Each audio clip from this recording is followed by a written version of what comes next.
May, the month of flowers, the month of the mother. In a misty dawn, the city holds its breath.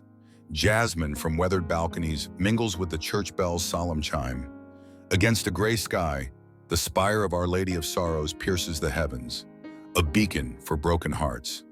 Before the mossy steps of the church, Elena stands still, a worn shawl her only shield. Her gaze lingers on a statue of Mary cradling the child, a flickering candle mirroring her fragile life. Once a stranger to Mass, her faith drained by tears, Elena returns, not for miracles but for a simple gift, a brown scapular pressed into her hand like a whisper from heaven. Elena stood here many nights, silent before Mary's statue, unworthy to enter. Then someone gave her the brown scapular, not mere cloth, but a key to hope she thought was lost forever. Centuries ago, in the 13th century, the Virgin Mary appeared to Saint Simon Stock, a Carmelite friar who was struggling with the challenges of a young order. He was alone, weary, and burdened with the weight of his vows and the demands of his calling. Amidst his solitude, Saint Simon cried out to heaven for a sign, a gesture of comfort to show him that his work was not in vain. And then, and as if heaven had heard his plea, the Virgin Mary appeared to him. She was radiant, enveloped in a bright light, and with a soft, maternal voice, she handed him a brown scapular. The words she spoke carried with them the weight of an eternal promise. Receive this habit, and as a sign of my favor, I promise you that whoever dies wearing this scapular will be saved from the fires of hell. The scapular was more than just cloth. It was a token of a covenant, a physical manifestation of the Virgin Mary's love and protection. From that moment on, the brown scapular was not only a garment worn by monks and nuns, but it became a symbol of hope, salvation, in the protective embrace of the Mother of God. The Virgin Mary's message was clear. To wear this scapular was to wear her protection and to be reminded of her constant presence, especially during times of trial and suffering. For centuries, this promise echoed through the hearts of the faithful. Men and women, from kings to commoners, began to wear the brown scapular as a sign of their devotion to Mary and as a reminder of her protection in their lives and at their deaths. It was said that the scapular had the power to shield one from both spiritual and physical harm, guiding them safely to the arms of God at the end of their earthly journey. Father Diego, a priest who had witnessed countless transformations within his parish, often spoke about the power of the brown scapular. He had seen it with his own eyes, how it had brought peace to those who were lost, comfort to those in despair, and faith to those who had once abandoned it. Father Diego was a man of great compassion, with a gentle yet firm presence. His silver hair reflected the many years of service and the countless prayers offered in the stillness of his ministry. Elena first encountered Father Diego during one of her visits to the church. She was still carrying the weight of her past, a past filled with regret, disbelief, and a profound sense of loss. She had been away from the church for many years, her heart hardened and her spirit broken. But when she received the brown scapular, it felt different. It was not just a piece of fabric. It felt like a bridge connecting her to something greater than herself. It was a sign of hope, something she had long forgotten existed. Father Diego, having noticed her quiet presence in the pew, approached her one day after Mass. His voice was gentle, like a breeze brushing through the leaves of an ancient tree. "Elena," he said, "I see the sorrow in your eyes. The brown scapular you wear, do you feel its power yet? It is not the cloth, my child. It is the closeness of Our Lady to you. She has always been close to those whose hearts are broken." His words struck Elena deeply, for she had long thought that God had abandoned her. She had lost her mother at a young age and had never known the comfort of a family's unconditional love. She had wandered through life, searching for meaning in places that never brought peace. But now, standing there with the brown scapular in her hands, she felt something she hadn't in years. She felt the pull of something greater than herself, something that invited her to hope again. Father Diego continued, his voice soft but steady. "The brown scapular is not a magic charm, Elena. It is a reminder that you are not alone, that you are always in the embrace of Our Lady. She promises to never leave you, even in the darkest of times. When the storms of life threaten to overwhelm you, this scapular is a sign that the Mother of God will keep you close, protecting you from the evil of the world and guiding you toward her Son, Jesus. Elena's heart began to soften as she listened to Father Diego's words. She had come to the church expecting nothing, but now she was beginning to feel a glimmer of the hope she had so long forsaken. It wasn't about miracles, it was about a promise that had been made centuries ago and still held true for her today. The brown scapular, small and simple, was a token of Mary's love and a reminder that no one, no matter how lost or broken, was ever beyond the reach of God's grace. Father Diego's words stayed with Elena long after she left the church that day. She had always thought of faith as something distant, something for other people, not for someone like her. But now, for the first time in years, she felt that maybe, just maybe, she could trust in the possibility of redemption. She could wear the brown scapular, not just as a symbol of hope, but as a reminder that she was not alone in her struggles. It was a promise from Mary herself. I will never leave you. Miguel had never been the devout type. He was a man of the world, hardened by the grind of daily life, and his faith, if he ever had it, was a distant memory. He was raised in a small village near Fatima, where the stories of miracles and the apparitions of the Virgin Mary were woven into the fabric of everyday life. But as he grew older, Miguel found himself disillusioned, his heart closed to anything beyond the mundane struggles of work and survival. He spent his days behind the wheel of a long-haul truck, crossing the highways of Spain and Portugal, living in the cramped confines of his truck cabin, and driving through endless nights. His mother, a devout woman, had passed away when he was young, and before she died, she gave him a small brown scapular, telling him to keep it close and to remember that the Virgin Mary would always guide him, no matter where he went. Miguel had never thought much of it. He had placed the scapular in his wallet, a token from his mother, but it was more out of obligation than faith. He didn't believe in miracles or divine intervention. Life, as far as he was concerned, was what you made of it. And the idea of a brown scapular offering him any kind of protection or grace seemed at best naive. But one fateful night, everything changed. Miguel was driving through the winding roads of Seville, his truck's headlights cutting through the darkness. He was exhausted, having driven for hours without rest, his mind heavy and foggy. It was then, in the dead of night, that his truck swerved off the road. The tires skidded, and in an instant, his world turned upside down.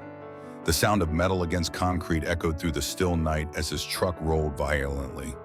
Miguel's heart raced, and everything went black. When he awoke, he was in a hospital bed, his body battered and bruised. The pain was sharp, but it was the sight of the brown scapular lying on his chest that caught his attention. The tiny piece of cloth was perfectly intact. Not a tear, not a scratch. It had survived the crash, just as he had.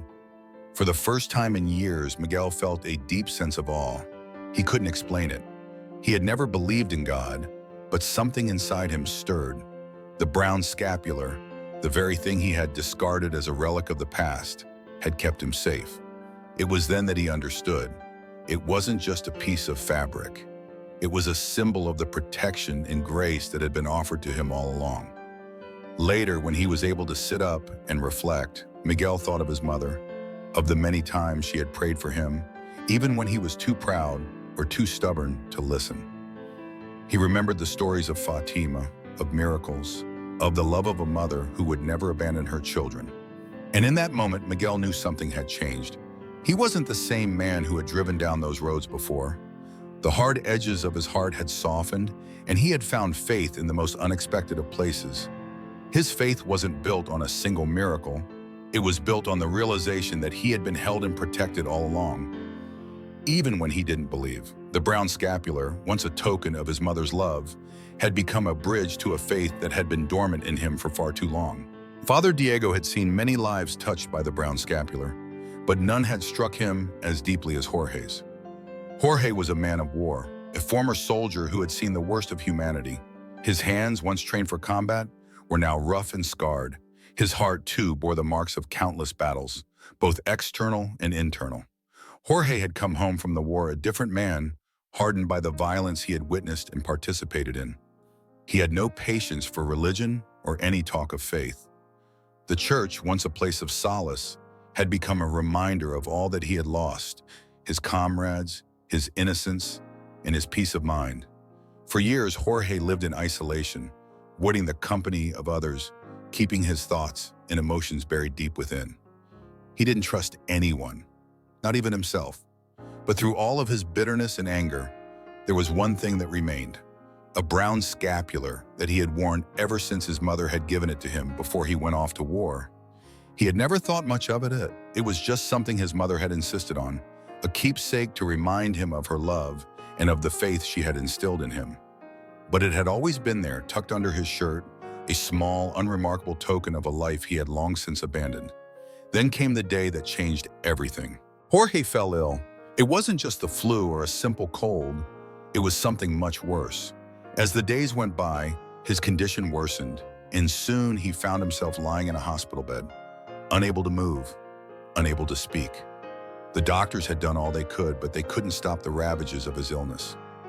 He was slipping away, and there was nothing more anyone could do. In those final moments, Jorge had a vision.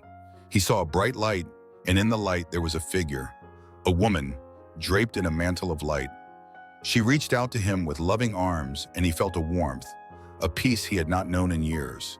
It was as if all of his anger, all of his hatred, melted away in the presence of this figure. And as he looked at her, he realized with a deep sense of awe that this was the Virgin Mary, the mother he had long rejected, but who had never stopped loving him. The last thing Jorge remembered before slipping into unconsciousness was the feeling of the brown scapular against his chest. In that moment, he understood that this small, humble object had been his lifeline all along. It wasn't just a piece of cloth. It was a reminder of the love that had never left him, a symbol of the mercy that awaited him, even after all the years he had spent running from it. Father Diego had been at Jorge's side during his final moments, witnessing his passing with a sense of reverence and awe. He had seen many people die, but Jorge's death was different. There was no fear, no regret, no anger in his final moments, only peace. And when Jorge's soul left his body, Father Diego knew without a doubt that he had been taken into the loving arms of the Virgin Mary. Later, Father Diego spoke to Elena about Jorge. He shared with her the story of the soldier who had found peace in his final moments, who had been embraced by the love of a mother even in his darkest hour. Father Diego's voice was filled with compassion as he told Elena, "You see, Elena, God does not judge us by our past. He sees only the hearts that turn to him in love, no matter how lost or broken they may be." Jorge found his peace not because of his deeds, but because of the love that was always there, waiting for him. For Elena, these words were a revelation. She had always believed that her past, the mistakes, the failures, the years of bitterness, had made her unworthy of redemption. But now she saw that it wasn't about what she had done. It was about turning her heart back to the love that had always been there, waiting for her. The brown scapular was not a symbol of perfection. It was a symbol of mercy, of a mother's love that never gave up. Sofia had always prided herself on being a woman of logic, of science. A nurse in the emergency room, she had seen it all: blood, trauma, death, and nothing in her training had ever prepared her for the raw, fragile humanity she encountered every day. Sofia had no time for the sentimental things in life. She had grown up in a world where faith and religion were seen as crutches, something for those too weak to face the harsh realities of the world. Her heart had been hardened by tragedy. Years ago, she had lost her firstborn child, a beautiful baby boy who passed away shortly after birth. The pain was unbearable, and in her grief, Sofia had turned away from God. She blamed him for her loss, angry that he had taken away the one thing she loved most. Her faith had crumbled, and in its place, a bitter resentment had taken root. The rosary that had once been a comfort to her mother now lay forgotten in a drawer. Sofia stopped going to church, stopped praying. In her eyes, God had abandoned her, and she had no reason to seek him again. When Miguel came into the emergency room that night, she barely looked at him. The truck accident had left him with broken bones and a concussion, but he was alive. She treated him with the professionalism expected of her. but inside she felt little sympathy. Like many patients, Miguel was just another casualty, another body she had to fix, another moment of her life to get through.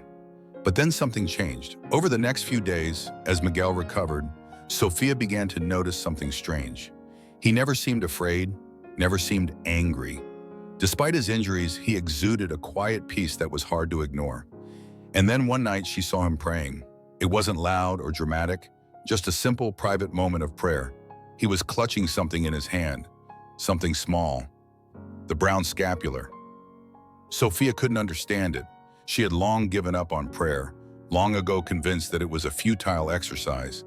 But watching Miguel, she felt a stirring in her, a longing for something she had lost, something she had never truly understood until now. The next evening, as she was finishing her shift, she saw Miguel in the hallway of the hospital. He was standing near a window, gazing out at the city lights. Without thinking, she approached him. "You seem at peace," she said, her voice uncertain. Miguel turned and smiled at her, a gentle, kind smile that reached his eyes. "I wasn't always like this," he said quietly. "I lost my faith once too, but I found it again, through the scapular and through the love of my mother." Sofia felt a lump in her throat. She hadn't expected this, hadn't expected him to open up to her in this way. "How?" she whispered. "How can you believe after everything?" Miguel looked down at the scapular in his hand, then back at Sofia. "It's not about believing in something perfect, Sofia. It's about trusting that you're never alone, even in your darkest moments. The scapular is a reminder of that, a reminder that God's love is always there, waiting for you, even when you're too angry to see it." Sofia felt a tear escape down her cheek, and for the first time in years, she didn't wipe it away. She didn't know what to say. Everything inside her told her to reject what Miguel was offering, to stay in her anger and hurt. But something in his words, in his calm presence, began to soften the walls she had built around her heart. Later that night, as she lay in bed, Sofia thought about Miguel's words. She thought about her own pain, her own loss, and how she had carried it alone for so long. Maybe it was time to let go of the anger. Maybe it was time to believe again. The next morning, Sofia went to the hospital chapel. She stood before the altar, unsure of what to say or how to pray. But then, as if guided by some unseen force, she reached into her pocket and pulled out the rosary her mother had given her so many years ago. She hadn't touched it in years, but now, with trembling hands, she held it tightly. She whispered a prayer, a simple plea for peace and forgiveness. And in that moment, Sofia felt something shift inside her. It wasn't a grand miracle, but a quiet, profound change. The walls around her heart began to crumble, and for the first time in years, she felt a flicker of hope. The days that followed were a quiet but profound turning point for Sofia. Every morning, she made her way to the chapel, spending a few moments in prayer, her heart slowly softening with each visit. The walls she had built so fiercely around herself were beginning to crumble, piece by piece. It was as if each prayer was a small crack in the fortress she had erected, allowing light to filter through the darkness that had long enveloped her soul. Sofia wasn't sure exactly what she was seeking in those moments of silence. She wasn't expecting an immediate miracle or a grand sign, but there was a peace in her heart that had not been there for years. It was subtle at first, a sense of quiet reassurance that, despite everything she had endured, she was not alone. She had spent so much time in anger, in grief, and in self-imposed isolation, believing that her pain was something to bear alone. But now, with each prayer, she began to sense the presence of something greater than herself. It wasn't an immediate transformation, but it was a change that came from the simple act of opening her heart again. Sofia had never fully understood the power of faith, but now she was beginning to feel it. It wasn't the kind of faith that demanded perfection or instant answers. It was the kind of faith that accepted her brokenness, her doubts, and her fears, and still offered her grace. It was the kind of faith that reminded her that she could begin again, no matter how far she had fallen. One afternoon, as Sofia walked through the hospital halls, she saw Elena standing near the chapel doors. Elena had been a quiet presence in the church for weeks, but now there was something different about her. She wasn't hiding in the back of the room anymore. She was standing tall, her face illuminated with a quiet confidence. Elena caught Sofia's gaze and smiled, her eyes sparkling with a quiet joy. "I've been praying," she said softly, "and for the first time in a long time, I feel like I'm not alone anymore." Sofia felt a warmth spread through her chest. She had watched Elena's transformation from afar, and now, seeing her standing there with such peace, Sofia realized that she too had been on a journey of healing. Elena had found her way to faith through the Brown Scapular, just as Sofia had. In a way, their paths had intertwined, both of them finding a way back to hope, to trust, and to peace. "I've been praying too," Sofia replied, her voice filled with newfound gentleness. I think I'm beginning to understand what it means to trust again." The two women stood in silence for a moment, a quiet understanding passing between them. Neither of them needed to say more. They both knew that, in their own way, they had found something precious, something that had been missing for so long. In the weeks that followed, Sofia and Elena continued to meet in the chapel, their shared journey of faith unfolding in quiet moments of prayer and reflection. They were no longer strangers to one another. They were fellow travelers on a path of healing, forgiveness, and transformation. Each time they met, they found a little more peace, a little more hope, and a deeper understanding of the love that had been waiting for them all along. Sofia's faith was still new, still fragile, but it was real. It was a faith that didn't demand perfection, but invited her to come as she was, broken and imperfect, and to find healing in the arms of a love that had always been there for her. She wasn't sure where the journey would lead, but for the first time in a long time, she didn't need to know. She was walking in the light, and that was enough. The months passed, and with each passing day, the bond between Sofia and Elena deepened. Their friendship, once tentative, had become a steady source of support for both of them. Together, they had learned that healing was not a destination, but a journey that, while painful at times, was also filled with moments of grace, forgiveness, and the quiet beauty of shared faith. One crisp morning in May, as the church bells rang in the distance, Sofia and Elena sat together in the pews of the church, each lost in her own thoughts. The season of flowers was in full bloom, and the air was heavy with the scent of jasmine. It was a time of renewal, a time to reflect on what had been and what was yet to come. Elena had been attending Mass regularly now, no longer hiding in the shadows but standing tall, her heart open to the love that had always been there for her own. And Sofia too had begun to feel a deeper connection to her faith, still fragile but real. She no longer had to search for answers or certainty. She simply trusted that God would lead her where she needed to go. As they sat in silence, Father Diego came to them, his silver hair gleaming in the soft light. He had become a fatherly figure to both women, guiding them through their spiritual journeys with patience and compassion. "Ladies," he said gently, "I've seen much in my years as a priest, but there's something special about what has unfolded here. The grace of God has worked in your lives, and it's a beautiful thing to witness." Elena looked up at Father Diego, her eyes bright with gratitude. "I never thought I could find peace again," she said quietly. "I thought I was too far gone." Father Diego smiled warmly. "None of us are too far gone, my child. God's love is always ready to embrace us, no matter where we've been." Sofia nodded, her voice softer than usual. "I've learned that faith isn't about having all the answers. It's about trust. Trust that we're not alone, no matter what we face." Father Diego placed a hand on each of their shoulders. "And it is through this trust that you have found the peace you sought. You have learned to forgive yourselves, to open your hearts to the love that has always been there, waiting for you." In the weeks that followed, Elena and Sofia continued their journey of faith. They attended Mass together, prayed together, and shared their hopes and struggles. The bond between them grew stronger with each passing day, and they became a source of strength for one another. And then one day in the final days of May, the church held a special Mass to honor Our Lady of Fatima. The flowers in the church were abundant, the air filled with the scent of roses and jasmine.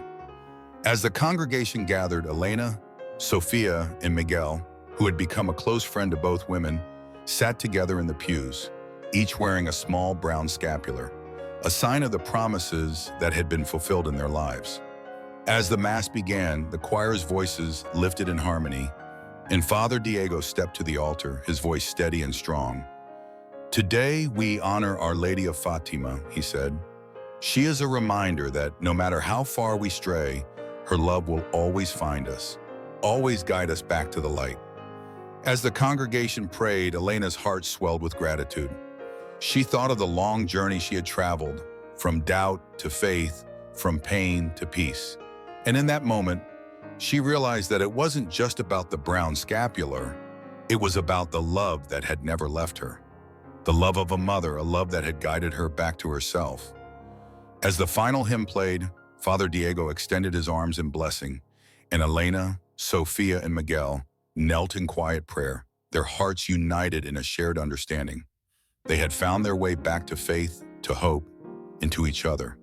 The love they had sought for so long had been with them all along, waiting to be embraced. When the service ended, they stood together outside the church, the cool evening breeze ruffling their hair. The stars were beginning to appear in the sky, and the scent of jasmine filled the air. Elena, Sofia, and Miguel stood in silence for a moment, each lost in their own thoughts, yet united by a common bond, the love that had brought them together and had transformed their lives. Sofia turned to Elena and smiled. "We've come so far," she said softly. Elena nodded. "Yes, and we're not alone anymore." They walked together side by side into the night, the sound of the church bells still echoing in their hearts. It wasn't the end of their journey, it was only the beginning. A journey of faith, of hope, and of love, guided by the ever-present embrace of Our Lady.